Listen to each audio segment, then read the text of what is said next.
Hi guys, welcome back to my YouTube channel that is Swapna's tutorial. So ನೀವು ನನ್ನ ಚಾನಲ್ಗೆ subscribe ಆಗಿಲ್ಲ ಅಂದರೆ ಪ್ಲೀಸ್ ಸಬ್ಸ್ಕ್ರೈಬ್ ಆಗಿ, ವೀಡಿಯೋಸ್ನ ಲೈಕ್ ಮಾಡಿ, ಶೇರ್ ಮಾಡಿ, ಹಾಗೆ ಕಮೆಂಟ್ ಮಾಡಿ. ಸೊ ಇವತ್ತು ನಾನು ಮಾಡ್ತಿರೋ ಸಬ್ಜೆಕ್ಟ್ ಯಾವುದು ಅಂದರೆ ಸೆಕೆಂಡ್ ಸೆಮ್ BComನ ಬ್ಯಾಂಕಿಂಗ್ ಆಪರೇಷನ್ಸ್ ಅಂತ ಹೇಳಿ ಈ ಒಂದು ಸಬ್ಜೆಕ್ಟ್ನ ಎಕ್ಸ್ಪ್ಲೈನ್ ಮಾಡ್ತಿದ್ದೀನಿ. ಅದರಲ್ಲಿ ಚಾಪ್ಟರ್ 4 ಬಂದುಬಿಟ್ಟು ಚಾಪ್ಟರ್ 1 ಬಂದುಬಿಟ್ಟು ಇವ್ಯಾಲ್ಯೂಯೇಷನ್ ಆಫ್ ಬ್ಯಾಂಕ್ಸ್ ಅಂತ ಹೇಳಿ. ಸೊ ಆಲ್ರೆಡಿ ನಾನು ಈ ಒಂದು ಚಾಪ್ಟರ್ 1ಅಲ್ಲಿ ತುಂಬ ಟಾಪಿಕ್ಸ್ಗಳನ್ನ ಎಕ್ಸ್ಪ್ಲೈನ್ ಮಾಡಿ ಅಪ್ಲೋಡ್ ಮಾಡಿದ್ದೀನಿ.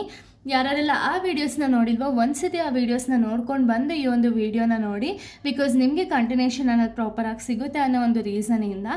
ಸೊ ಈ ಒಂದು ವಿಡಿಯೋದಲ್ಲಿ ನಾನು ಕಂಪ್ಲೀಟಾಗಿ ನ್ಯಾಷನಲೈಸೇಷನ್ ಆಫ್ ಬ್ಯಾಂಕ್ಸ್ ಬಗ್ಗೆ ನೋಡ್ತಾ ಹೋಗೋಣ. ಓಕೆನಾ, ಏನಿದು ನ್ಯಾಷನಲೈಸೇಷನ್ ಆಫ್ ಬ್ಯಾಂಕ್ಸ್ ಅಂದರೆ ಏನು, ಯಾವ್ಯಾವ ರೀತಿ ನ್ಯಾಷನಲೈಸ್ ಅನ್ನೋದಾಯಿತು ಅಂತ ಹೇಳಿ ಕಂಪ್ಲೀಟಾಗಿ ನೋಡ್ತಾ ಹೋಗೋಣ. ಓಕೆನಾ, ಸೊ ನ್ಯಾಷನಲೈಸೇಷನ್ ಅಂದರೆ ಏನು ಅಂತ ಹೇಳಿ ನಾವು ಫಸ್ಟ್ ತಿಳ್ಕೊಬೇಕು. ಓಕೆನಾ, ನ್ಯಾಷನಲೈಸೇಷನ್ ಅಂದರೆ ಏನು ಅಂದರೆ means transfer of ownership of private banks to the government. ಅಂದರೆ ಏನು, ನ್ಯಾಷನಲೈಸೇಷನ್ ಆಫ್ ಬ್ಯಾಂಕ್ಸ್ ಅಂತ ಹೇಳಿ ಏನು ಕರಿತೀವಿ ಅಂದರೆ, ಸೊ ಇಲ್ಲೇನಾಗುತ್ತೆ ಅಂದರೆ ಓನರ್ಶಿಪ್ ಅನ್ನೋದು ಟ್ರಾನ್ಸ್ಫರ್ ಆಗುತ್ತೆ. ಓಕೆನಾ, ಆಲ್ರೆಡಿ ಬ್ಯಾಂಕ್ಸ್ಗಳು ಯಾವುದು ಪ್ರೈವೇಟ್ ಬ್ಯಾಂಕ್ಸ್ಗಳಾಗಿತ್ತೋ ಅಂದರೆ ಪ್ರೈವೇಟ್ ಓನರ್ಶಿಪ್ ಇರುತ್ತೋ, ಈ ಓನರ್ಶಿಪ್ಗಳನ್ನ ಏನು ಮಾಡ್ತಾರೆ ಅಂದರೆ ಗೌರ್ಮೆಂಟ್ ಅವರು ಅಂದರೆ ಒಂದು ಪ್ರೈವೇಟ್ ಓನರ್ಶಿಪ್ ಏನಿರುತ್ತಲ್ಲ ಅದನ್ನು ಟ್ರಾನ್ಸ್ಫರ್ ಮಾಡ್ತಾರೆ. ಓಕೆನಾ, ಯಾರಿಗೆ, ಗೌರ್ಮೆಂಟ್ ಅವ್ರಿಗೆ ಟ್ರಾನ್ಸ್ಫರ್ ಮಾಡ್ತಾರೆ. ಓಕೆನಾ, ಅದನ್ನು ನಾವು ನ್ಯಾಷನಲೈಸೇಷನ್ ಅಂತೀವಿ. ಸೊ ಇಲ್ಲಿ ಕಂಪ್ಲೀಟಾಗಿ ಪ್ರೈವೇಟ್ ಓನರ್ಶಿಪ್ಪಿಂದ ಗೌರ್ಮೆಂಟ್ ಓನರ್ಶಿಪ್ಗೆ ಟ್ರಾನ್ಸ್ಫರ್ ಅನ್ನೋದನ್ನ ಮಾಡ್ತಾ ಹೋಗ್ತಾರೆ. ಓಕೆನಾ, ಅದಾದಮೇಲೆ ಗೌರ್ಮೆಂಟ್ ಅವರೇ ಕಂಪ್ಲೀಟಾಗಿ ಬ್ಯಾಂಕ್ಸ್ಗಳನ್ನ ಕಂಟ್ರೋಲ್ ಮಾಡ್ತಾ ಹೋಗ್ತಾರೆ. ಯಾವ ಬ್ಯಾಂಕ್ ನ್ಯಾಷನಲೈಸೇಷನ್ ಆಗಿರುತ್ತಲ್ಲ ಅದನ್ನು ಕಂಟ್ರೋಲ್ ಮಾಡ್ತಾ ಹೋಗಿರ್ತಾರೆ. ಆವಾಗ ಪ್ರೈವೇಟ್ ಓನರ್ಶಿಪ್ ಏನಿರುತ್ತಲ್ಲ ಅದು ಕಂಪ್ಲೀಟಾಗಿ ವ್ಯಾನಿಷ್ ಅನ್ನೋದಾಗುತ್ತೆ. ಓಕೆನಾ, ಇದನ್ನು ನಾವು ನ್ಯಾಷನಲೈಸೇಷನ್ ಅಂತೀವಿ. ಸೊ ಇಲ್ಲೇನಾಗುತ್ತೆ ಅಂದರೆ transfer of ownership of private banks the government. ಅಂದರೆ ಏನು, ಪ್ರೈವೇಟ್ ಬ್ಯಾಂಕ್ಸ್ಗಳದ್ದು ಓನರ್ಶಿಪ್ ಅನ್ನೋದು ಟ್ರಾನ್ಸ್ಫರ್ ಆಗುತ್ತೆ ಗೌರ್ಮೆಂಟ್ ಅಂಡರಲ್ಲಿ. ಓಕೆನಾ, ಏನಕ್ಕೆ ನ್ಯಾಷನಲೈಸೇಷನ್ ಅನ್ನೋದು ತುಂಬ ಇಂಪಾರ್ಟೆಂಟ್ ಅಥವಾ ರೀಸನ್ಸ್ ಫಾರ್ ದಿ ನ್ಯಾಷನಲೈಸೇಷನ್ ಅನ್ನೋದನ್ನ ನೋಡೋದಾದರೆ to increase the rural banking. So rural banking ಅನ್ನೋದನ್ನ ಇನ್ಕ್ರೀಸ್ ಮಾಡೋದಕ್ಕೆ. ಓಕೆನಾ, ಸೊ ಇವಾಗ ರೂರಲ್ ಕಡೆ ಎಲ್ಲ ಒಂದು ಗೌರ್ಮೆಂಟ್ ಓನರ್ಶಿಪ್ ಬ್ಯಾಂಕ್ಸ್ಗಳು ತುಂಬ ಇಂಪಾರ್ಟೆಂಟ್ ರೋಲನ್ನು ಪ್ಲೇ ಮಾಡುತ್ತಲ್ಲ. ಸೊ ಅದಕ್ಕೆ ರೂರಲ್ ಬ್ಯಾಂಕಿಂಗ್ ಅಂದರೆ ಅಲ್ಲಿರುವಂಥ ಜನಗಳೇನಿದಾರಲ್ಲ ಅವ್ರಿಗೆಲ್ಲ ಒಂದು ಬ್ಯಾಂಕಿಂಗ್ ಆ್ಯಕ್ಟಿವಿಟೀಸ್ ಅನ್ನೋದನ್ನ ಇನ್ಕ್ರೀಸ್ ಆಗೋದಕ್ಕೆ ಬ್ಯಾಂಕ್ಸ್ ಅನ್ನೋದು ನ್ಯಾಷನಲೈಸೇಷನ್ ಅನ್ನೋದಾಗುತ್ತೆ. ಇನ್ನು support agricultural and small industries. So ಇಲ್ಲೇನಾಗುತ್ತೆ ಅಂದರೆ ಅಗ್ರಿಕಲ್ಚರ್ ಮತ್ತು ಸ್ಮಾಲ್ ಇಂಡಸ್ಟ್ರೀಸ್ಗೆ ಈ ಗೌರ್ಮೆಂಟ್ ಅಂಡರಲ್ಲಿ ಇತ್ತು ಅಂದರೆ ಏನು ಅಂದರೆ ಒಂದು RBI ಅನ್ನೋದು ಕಂಟ್ರೋಲ್ ಮಾಡುತ್ತೆ ಅಲ್ವಾ. RBI ಕಂಟ್ರೋಲ್ ಮಾಡೋದು ಯಾವಾಗ, RBI ಕಂಟ್ರೋಲ್ ಮಾಡ್ತು ಅಂದರೆ ಎಲ್ಲ ಬ್ಯಾಂಕ್ಸ್ಗೂ ಕೂಡ ಸೇಫ್ಟಿ ಅನ್ನೋದು ಸಿಗುತ್ತೆ. ಯಾಕೆ ಅಂದರೆ ಇದನ್ನು ಸೆಂಟ್ರಲ್ ಬ್ಯಾಂಕ್ ಅಂತ ಹೇಳಿ ಏನು ಕರಿತೀವಲ್ಲ. ಸೊ ಅವಾಗ ಏನಾಗುತ್ತೆ ಅಂದರೆ ಗೌರ್ಮೆಂಟ್ ಓನರ್ಶಿಪ್ ಇದ್ದರೆ ಏನಾಗುತ್ತೆ ಅಂದರೆ ಕಂಪ್ಲೀಟ್ ಬ್ಯಾಂಕ್ಸ್ ಅವ್ರಿಗಾಗಿರಲಿ ಅಥವಾ ಕಸ್ಟಮರ್ಸ್ಗಾಗಿರಲಿ ಕಂಪ್ಲೀಟ್ ಪ್ರೊಟೆಕ್ಷನ್ ಅನ್ನೋದಿರುತ್ತಲ್ವಾ RBI ಆ್ಯಕ್ಟ್ ಅಂಡರಲ್ಲಿ.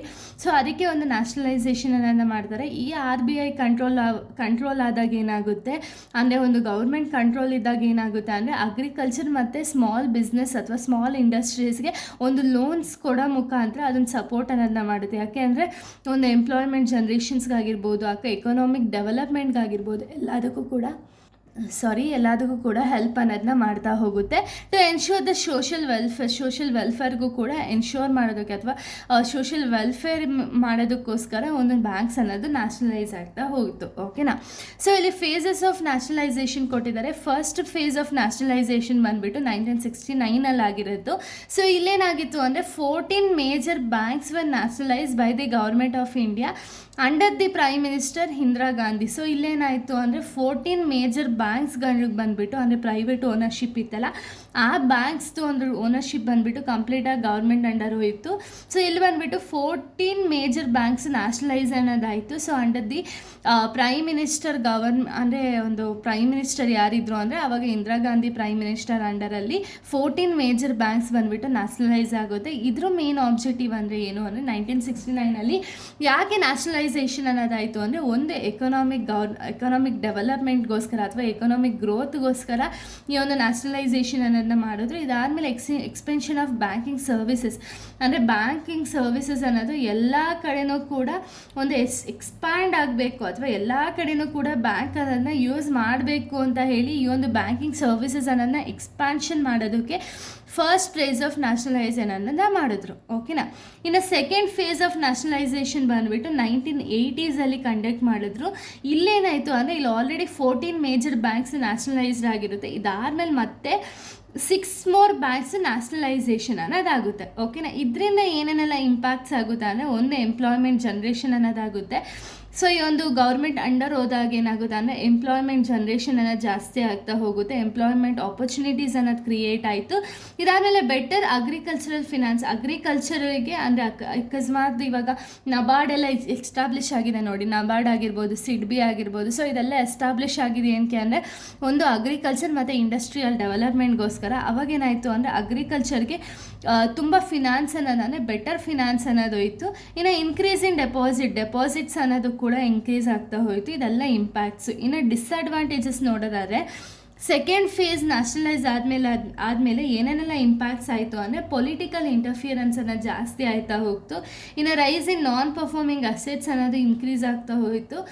ಈ decreases the efficiency of some banks ಏನು ಅವ್ರು ಆಲ್ರೆಡಿ ತುಂಬ ಏನು ಚೆನ್ನಾಗಿ ಕೆಲಸ ಮಾಡ್ತಿರಲ್ಲ, ಅವ್ರ ಎಫಿಷಿಯನ್ಸಿ ಅನ್ನೋದು ಡಿಕ್ರೀಸ್ ಆಯ್ತಾ ಹೋಯಿತು. ಓಕೆನಾ. ಇದು nationalisation related. So nationalisation phase ಬಂದುಬಿಟ್ಟು 2 ಫೇಸಸ್ಸು. ಒಂದು 14 ಮೇಜರ್ ಬ್ಯಾಂಕ್ಸ್ ಅನ್ನೋದು 1969 ನ್ಯಾಷನಲೈಸ್ ಆಯಿತು ಅಂದರೆ, ಇನ್ನು ರಿಮೈನಿಂಗ್ 6 ಬ್ಯಾಂಕ್ಸ್ ಬಂದುಬಿಟ್ಟು ಸೆಕೆಂಡ್ ಫೇಸಲ್ಲಿ ನ್ಯಾಷನಲೈಸ್ ಅನ್ನೋದಾಗುತ್ತೆ. ಸೊ ಇಲ್ಲೇನಾಗುತ್ತೆ ಅಂದರೆ ಟ್ರಾನ್ಸ್ಫರ್ ಆಫ್ ಓನರ್ಶಿಪ್ ಅನ್ನೋದಾಗುತ್ತೆ ಪ್ರೈವೇಟ್ ಬ್ಯಾಂಕ್ಸ್ ಟು ಗೌರ್ಮೆಂಟ್ ಅಂಡರಲ್ಲಿ. ಸೊ ಇದನ್ನು ನಾವು ನ್ಯಾಷನಲೈಸೇಷನ್ ಅಂತ ಹೇಳಿ ಕರಿತೀವಿ. ಇಲ್ಲಿಗೆ ಈ ಟಾಪಿಕ್ ಅನ್ನೋದು ಕಂಪ್ಲೀಟ್ ಆಗುತ್ತೆ. ಇನ್ನು ನೆಕ್ಸ್ಟ್ ವೀಡಿಯೋದಲ್ಲಿ ನಾನು ಬೇರೆ ಒಂದು ಟಾಪಿಕ್ನ ಎಕ್ಸ್ಪ್ಲೈನ್ ಮಾಡ್ತೀನಿ. So thank you guys, thanks for watching.